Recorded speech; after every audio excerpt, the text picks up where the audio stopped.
마음의 보약 글쓰기 시간입니다. 여러분은 보통 시간이 날 때 어떤 일을 하세요? 대부분 휴대폰을 가지고 있지 않을까 하는 생각이 드는데요. 물론 선생님도 휴대폰을 많이 합니다. 그런데 웬만하면 책을 좀 보려고 노력을 많이 해요. 최근에 타이탄의 도구들이라는 책을 읽고 있는데 좋은 부분이 있어서 친구들에게 소개를 해주고 싶은 마음에 준비를 했습니다. 이 책의 타이탄들은 다음의 두 가지 이유 때문에 아침 일기를 쓴다. 첫째, 현재 처한 상황을 파악하고자 하는데 도움을 얻기 위해서였다. 둘째, 그들의 표현을 직접 빌리자면 망할 놈의 하루를 잘 보낼 수 있도록 원숭이처럼 날뛰는 내 정신을 종이 위에 붙들어 놓은 것뿐이다. 아침 일기의 작성은 당신의 문제들을 말끔하게 해결해 주지 못할 수도 있다. 다만 두개골 안에서 이리저리 튀어다니는 총알처럼 하루 종일 머릿속을 산란하게 만들 수도 있는 문제들을 밖으로 꺼내 바라볼 수 있게 해줄 수는 있다. 이것만으로도 당신은 놀라운 경험을 하게 될 것이다. 몇 줄 쓰지 않아도 충분하다. 매일 아침 5분 동안 종이 위에 욕을 쓰거나 불평을 늘어놓아도 좋다.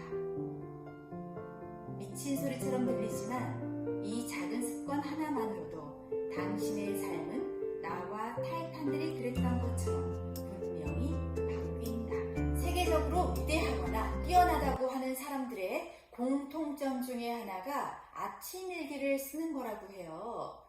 일기는 저녁에 쓰는 게 아닌가 하는 생각이 들 거예요. 하지만 그 또한 우리의 편견이었던 거죠. 선생님은 이 글에서 원숭이처럼 날뛰는 내 정신, 이 말에 무척이나 공감을 했습니다.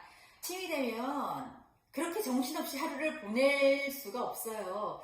그래서 그날 저녁이 되면 다시 잠자리에 들면서 내일은 정말 계획적으로 좀 차분하게 아침을 시작해야지 라고 마음을 먹는데요. 생각만큼 잘 안 됩니다.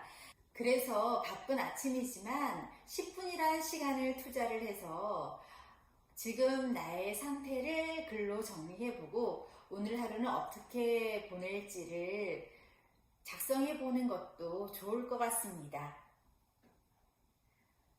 아침이 너무 바빠서 도저히 안 된다면은 일기라는 게 하루에 있었던 일을 쓰는 거잖아요. 오후에도 좋고 저녁에도 좋습니다. 처음에 10분이란 시간이 무척이나 길게 느껴질 거예요. 나 뭘 쓰지? 고민도 될 거고요. 그냥 의식의 흐름에 맞게 말이 되든지 안 되든지 어법이나 문법에 틀리더라도 그냥 지금은 써보다 보면 어느 순간 좋은 글을 쓰고 있는 자신을 발견하게 될 거예요. 선생님은 이 강좌를 준비하면서 추구하는 건 진짜 정말 단 하나입니다. 뭐냐면은 매일 글쓰기. 한 줄도 좋고 10줄을 쓰면 더 좋고, 근데 그 분량은 중요하진 않아요. 그냥 내 마음이 가는 대로, 내 의식의 흐름대로 무슨 글이라도 그 어떠한 표현이라도 좋습니다. 글을 남기는 게 제일 중요하다고 생각을 하거든요. 그래서 여러분들이 아침 일기가 힘들다면은 그 어느 때라도 내가 쓰고 싶을 때 한 줄, 단 한 줄이라도 남겨주셨으면 좋겠습니다. 그런데 여기에서 중요한 게 하나 있어요. 매일매일 쓰는 거. 그렇게 하기 위해서는 부담이 없어야 됩니다. 그런데 누구나 뭔가를 처음 시작할 때 되게 큰 기대를 가지고 있어요. 자기에게. 그래서 우리가 새 공책을 마련을 하면은 이번 공책에는 정말 열심히 공부해야지, 예쁘게 써야지, 이런 부담을 가지고 시작을 하게 됩니다. 그러다 보면은 내가 글을 쓰는 게 중요한 게 아니라 어떻게 하면 글씨를 예쁘게 쓸까? 어떻게 하면 내 머릿속의 문장을 완벽하게 표현할 것인가? 주객이 전도되는 상황이 나타나요. 그러면 길게 가지 못합니다. 우리 예전에 전래동화 중에 그런 얘기 다들 알 거예요.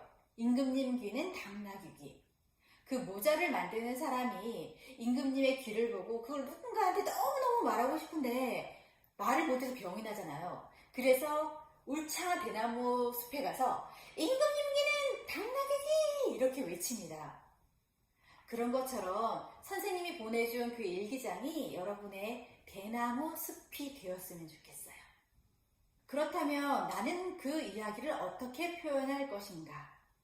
선생님이 생각나는 대로 쓰세요 라고 했지만 우리가 욕심이 생겨요. 이걸 누굴 보여주기 위해서 쓰는 글은 아니지만 잘 썼으면 좋겠다. 조금 더 내 마음을 잘 표현할 길이 없을까? 그래서 오늘 선생님이 준비한 내용은 오감 글쓰기입니다. 오감은 5가지 감각. 뭐가 있을까요?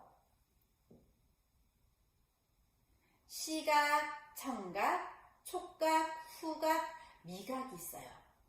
이런 감각들을 사용해서 글쓰기를 하면은 훨씬 더 생생하고 표현력도 풍부해지는 글쓰기를 할 수가 있는데요. 자, 친구들, 지금 여러분이 먹고 싶은 음식 떠올렸을 때 제일 먼저 뭐가 떠오르죠? 선생님은 갑자기 떡볶이가 떠오릅니다. 떡볶이를 한 입 먹었을 때 그게 너무너무 맛있었던 거예요. 그래서 나는 오늘 일기에 남기는 거죠. 나는 오늘 떡볶이를 먹었다. 참 맛있었다. 어디서 많이 들어본 것 같지 않아요? 우리 보통 일기 쓸 때 그렇게 쓰잖아요. 어떤 수학 공식처럼 일기를 쓸 때 나는 오늘 축구를 했다. 참 재밌었다. 다음에 또 하고 싶다. 혹은 나는 오늘 시원한 팥빙수를 먹었다. 참 맛있었다. 다음에 또 먹고 싶다. 이런 일기를 볼 때 어때요? 참 몸이 건조합니다. 그죠? 그래서 우리는 살아있는 글쓰기를 하기 위해서 좀 더 표현을 다양하게 해보자는 거죠. 그래서 선생님이 준비를 해봤어요. 자, 한번 보실까요? 어때요? 정말 갑자기 군침이 막 돌면서 떡볶이가 먹고 싶지 않으세요? TV 프로그램을 보면은 그런 거 많습니다. 맛집을 찾아가서 먹고 나서 얘기해주는 거. 보통 리액션이라고 하죠. 그런데 맛있는 떡볶이를 먹고 옆에서 주위 사람들이 어때요? 라고 물어보는데 진짜 맛있어요. 정말 맛있어요. 과연 그 맛을 제대로 표현하고 있다고 할 수 있을까요? 선생님은 맛 표현에 있어서는 전지적 참견 시점에 이영자 씨가 정말 잘하는 것 같아요. 그 맛이라는 것은 내가 미각으로 느끼는 건데 그걸 말로 표현하는데 정말 오감으로 다 느낄 수 있도록 우리가 마치 그 떡볶이 맛을 아는 것처럼 착각을 하게 되잖아요. 그래서 그 이야기를 들었을 때 나도 모르게 마치 그 떡볶이를 먹은 것 같은 착각을 불러일으킬 만한 그런 표현들. 오늘은 그걸 한번 연습해 보려고 합니다. 선생님은 이렇게 떡볶이를 이제 표현을 했는데 여러분이라면 어떻게 표현을 할 수 있을까요?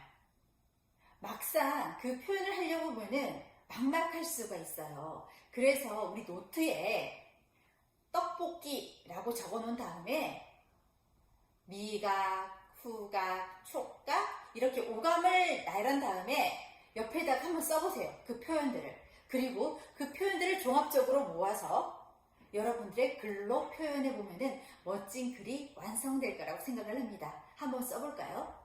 오늘의 미션은요.